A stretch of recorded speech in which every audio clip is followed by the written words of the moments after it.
ผิดพลาดปะทะปะทังหรือกระทบกระทั่งก็ขออภัยโทษกันไปต่อแต่นี้ไปเราเป็นน้ำหนึ่งใจเดียวกันนะให้เป็นน้ำหนึ่งใจเดียวกันสบายดีท่านวงสวรรค์เนาะดังนั้นพี่น้องเบิดคนลาวในประเทศเตรียมพร้อมทำหน้าที่ความเป็นลาวปกป้องทรัพยากรปกป้องทรัพย์สินในแผ่นดินไว้ให้ลูกหลานพวกลูกหลานเนี่ยเข้าใจบ่ลุงสุนทรานี่นะแม้แต่บ่เฮ็ดหยังตีลังกานอนเสืออยู่ก็มีกินมีอยากลูกเต้าก็อยู่พี่บ่จำเป็นต้องเมื่อลาวบ่ได้เดือดร้อนอย่างเบิดแต่เป็นหยังลุงสุนทรามาถูกมายากมาลำบากกากรรมมาทำหน้าที่รับใช้ประชาชนลุงสุนทราเห็นใจเมตตาปานีอีดูสงสารห่วงใยนำลูกนำหลานห่วงใยน้ำพื้นแผ่นดินวัดศรีสัตนาคแซงเลอวัดลาวแม่นท่านผู้มา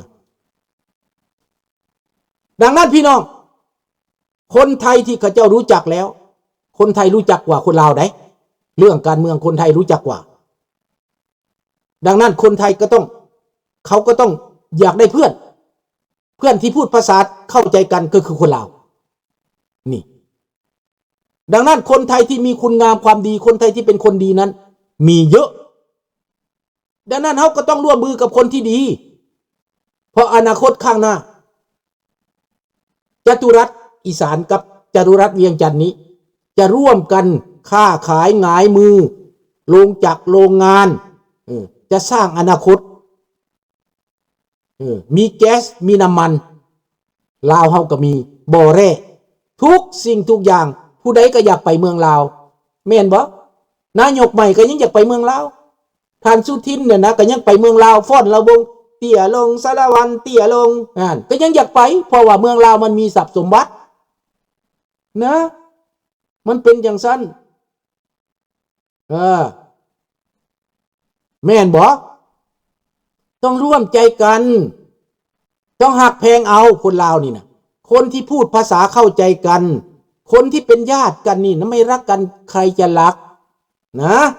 ดังนั้นพี่น้องคนไทยนี่ขอโอกาสนะครับขอโอกาสให้เห็นใจหน่อยเพราะท่านจะได้เพื่อนที่ดีที่สุดคือคนลาวนะรัฐบาลใดก็อย่าเด้อคนไทยเรามีเยอะค่ะผลประโยชน์ของตัวเองครับดังนั้นคนเห็นผลประโยชน์ตัวเองไม่เป็นไรเราเอาคนดีละเอาคนดีประชาชนกับคนดีคนที่มีน้ำใจพระคุ้มครองเทวดาเห็นใจนี่คนดีร่วมกับคนดีมันก็เป็นคนดีมันก็มีบารมีคนเลวไปร่วมกันมันก็กลายเป็นโจรนะเราไม่อยากเป็นโจรนะแล้วศาสนาอะไรอีล่ะแล้วศาสนาพุทธเริ่มต้นลุงสุนทราก็ไหว้พระนะโมตัสสะภะคะวะโตอะระหะโตสัมมาสัมพุทธัสสะนะเริ่มต้นเด้หลับศีลห้าเด้แม่นบ่ล่ะนี่แหละที่เฮาคือกันนะศาสนาคือกันประเพณีก็คือกันความเว้าก็เข้าใจกันนั่งฟังกันก็เป็นตาฟังนี่นะลุงสุนทรานี้มักประเทศไทยมักอิสรภาพมักเสรีภาพลูกเล่าหลานเล่าก็มักเบิดทุกคนมักประเทศไทยเขาบ่ได้อพยพไปจีนเขาบ่ได้อพยพไปเวียดนามเขาอพยพไปไทย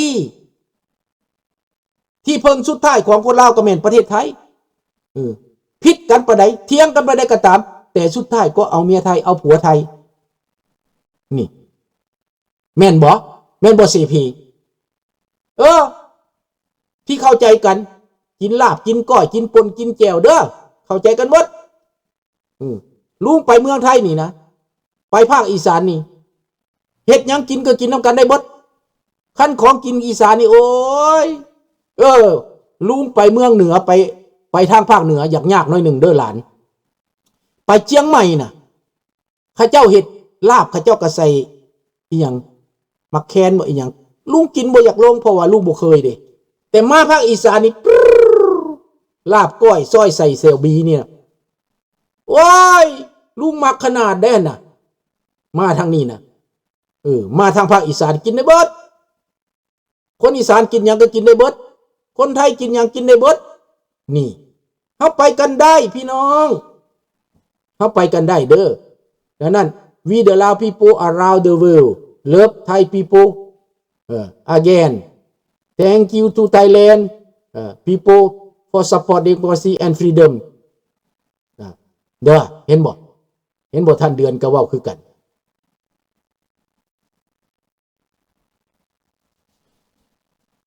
ดังนั้นพี่น้องถ้าเฮาบ่ทิมกันนะถ้าเฮาบ่ทิมกันเฮาก็เป็นกระบวนการค้าขายหงายมือไปมาหาสู่ดินดำน้ำสุ่มความอุดมสมบูรณ์นี่มันจะเกิดขึ้นไปอยู่ไสก็ได้ไปอยู่ไสก็ได้ในเมื่อเฮาสร้างให้มันเป็นถ้าลุงกลับไปนี่นะถ้ายังมีโอกาสได้กลับไปลุงจะพากันเฮ็ดบุญแต่ละปีแบบเดียวค่ะคือเฮ็ดบุญผู้ไทยนี่วันนี้บุญคนที่พูดภาษาลาวน่ะเว้าผู้ไทยก็เป็นลาวเว้าอีสานก็เป็นลาวและเฮาเฮ็ดบุญนี่เขาฮ้องว่า Festival Lao Language อีสาน Language มาหากันปัตติลำวงสามซ่าโจะแล้วลุงหมักได้หมักลำวงสามซ่าอยากไปเต้นน้ำลูกพี่น้องอีสานเด้อคนอีสานนี่หมักพี่น้องจังหวะสามซ่าได้จังหวะโจเท่ากันเยี่ยวเข้าไปลุงเบิ่งลุงก็เบิ่งทุกมือเด้อหมักหลายเด้อหมักน้ำเจ้าเด้อพ่อตู้เด้อการเมืองไทยเฮาบางครั้งออกข่าวพูดเหมือนไม่มีคนมีความรู้ใช่บางครั้งมันก็เป็นแนวนั้นแหละกะยาเนาะแต่เฮาสามัคคีกันไว้มือหนึ่งก็เปลี่ยนไปทางดีนะให้เด็กตัวเล่นแก้เหงาแมนบางเทื่อก็เขาเห็นผลประโยชน์เขาก็ตามืดตามัวไปนะแต่เดี๋ยวก็จะกลับมาดีนะอดทนหน่อยนะครับในเมื่อมหาอำนาจเขาจะกลับคืนมาในเอเชียนี้เขาก็ต้องคลีนก่อนเขาคลีนประเทศเขมรก่อนเดี๋ยวนี้เขากำลังเจรจาบีบฮุนเซนนะเขาบีบฮุนเซนอเมริกาอังกฤษบีบฮุนเซนว่าจะรับหรือไม่รับจะยอมหรือไม่ยอมนี่ตัวนี้แหละจะเอาประชาธิปไตยหรือเอาเผด็จการ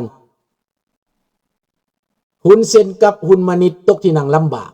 ลุงบอกแล้วอย่าหาเรื่องให้ฟังความมหาอำนาจเขาซะแล้วก็เด้อย่าเอาจีนมาก็บอกแล้วอย่าเอามาก็บ่ฟัง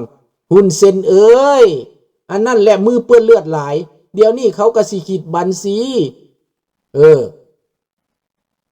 บีบฮุนเซนแล้วก็บีบลาวแหละสิเพต่อไป next ยังว่าแนวเด้ลุงจังหวะลูกลาวละลาวเตรียมไว้มันบ่ไกลดอกบ่ไกลเกินเอื้อมบ่นานเกินรอทุกสิ่งทุกอย่างจะปรากฏน้ำสาบานวัดองค์ตื้อจะออกฤทธิ์ในตอนนี้สมุนของมันดิ้นทุรนทุรายอยู่ไม่ได้กินไม่เป็นสำราญบอกว่าอีสานกับลาวกินคือกันโอ้ยบ่แม่นแต่คือกันแหละคือกันทุกอย่างหั่นแหละคนขอนแก่นคนอุดรคนหนองคายคนอุบลว้าวแล้วมันก็ขึ้นฮอดกันโลดเนาะสบายดีแสงอุทัยคันเว้าหยังมันก็เข้าใจกันโลดเด้นี่แหละพี่น้องบ่ต้องยากดอกสงสัยฮุนเซนบาปแม่นบาปแน่นอน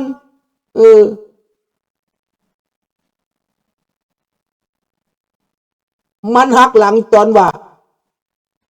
ผู้หนึ่งออกมาว่าสิปราบคอเซ็นเตอร์นะหลังจากปราบทางเหนือแล้วสิมาปราบต่อนะตัวนี้แหละมันเลยพลาดท่าคันปราบไปปราบมาพัดแม่นลูกน้องของจีนบักน่ะมันเป็นลูกน้องของจีนจีนมันเอาไปฆ่านะเขาฮ้องว่าแมวที่มันใส่เบิดแล้วมันใส่บ่ได้แล้วมันฆ่าที่จริงหาเงินไปให้จีน พวกว่าดอกว่าแดงพวกมันยังหาเงินไปให้จีนหาเงินไปฝากไว้เมืองจีนแล้วมันก็ฆ่าคนพวกนั้นมันก็เอาทรัพย์สินของพวกนั้นไปจีนมันเป็นแบบนี้พวกเจ้าพวกเจ้ายังมูจักบ่จีนมันบ่มีศีลมีธรรมจีนทางนั้นอยู่เบื้องหลังจีนไม่มีศาสนาจีนเขาถือศาสนาพวกฟาลงกงเขาก็หนีมาอยู่อเมริกาหมดเห็นไหมจีนฟาลงกงหนีมาอเมริกาหมดนี่แหละดังนั้นเรื่องเหล่านี้ถ้าเฮาเข้าใจแล้วร่วมมือกันเด้อพี่น้องเด้ออย่าไปห่วมสนับสนุนมันอย่าไปฟังมันกดทิมโลดลึบทิมโลดและคอมเพลนเบิดบอกว่าอันนี้มันบ่ถูกต้องเขาจะลงโทษมันอยู่ไสก็ตามอยู่ Facebook ก็อย่าอยู่หยังก็ตามเตะทิมโลดคือสิ่งเหล่านี้บ่เอาเด้อพี่น้องเด้อ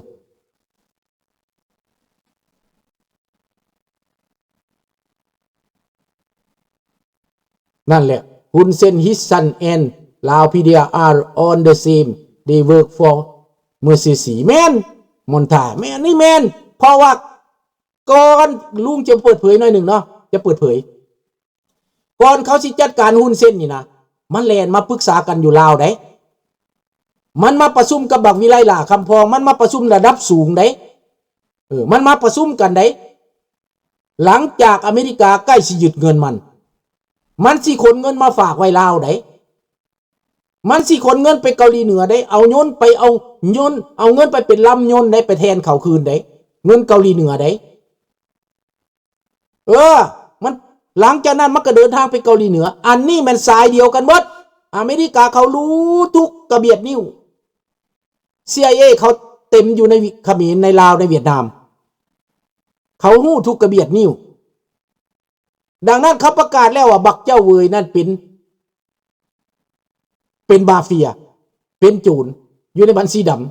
ำยึดทำแม่ท่านมันยึดเพราะแห้งแล้วยังว่าเขายึดอันอยู่ในอเมริกานั่นเขายึดแล้วนะเขายึดบิตคอยน์นะมันสะเทือนเบิดทั้ง3ประเทศนั่นนะมันตัดรายได้มันตัดขวัญหัวใจมันตัดเส้นเลือดมันตัดท่อน้ำเลี้ยงมันท้องรุ่นนางบติดตังแล้วเดี๋ยวนี้นะเห็นบ่ล่ะนางบติดตังแล้วกำเวนเลยเดี๋ยวนี้นะเนี่ยดังนั้นยังกะยามันสิมาถึงประเทศลาวในบนานนี่แหละแมนเด้อลูกลาวหลานลาวผู้ที่เขามาด่าลูกนั้นลูกหลานบ่ต้องเสียใจดอกเด้อคันอยากตอบโต้มันก็ไปคอมเพลนมันเท่านั้นอยากตอบโต้มันเด้อบัดคนลาวที่ฟังลุงนี้เข้าไปแล้วกดคอมเพลนมันเขาลงโทษมันเท่านั้นบัดทุกคนล้านคนแสนคนทั้งคนไทยคนลาวจัดการให้แน่ฝากเด้อขอวิ่งวอนลูกหลานบัดทุกคนเด้อฝากเฮ็ดหน้าที่นี้ทำหน้าที่บ่เอามันบ่หับมันพวกสมุนจูดนี่นะขอบใจหลายๆอำลาพระจากตัวนี้เด้อมื้อนี้เด้อมาเปิดหน้าสากพวกจูนพวกสมุนถึกน้ำห้อนลวกพี่น้องดิ้นหมูดิ้นพี่น้องถึกน้ำห้อนถึกมนถึกน้ำสาบานวัดองค์ตื่นโคตรหน้ามันดิ้นออกมาโปรโอ้ยเอ็งบักหมาสุริยาอยู่เมืองฝรั่งเศสดิ้นเอ็งมันดิ้นตายอำลาพระจากเท่านี้พบกันใหม่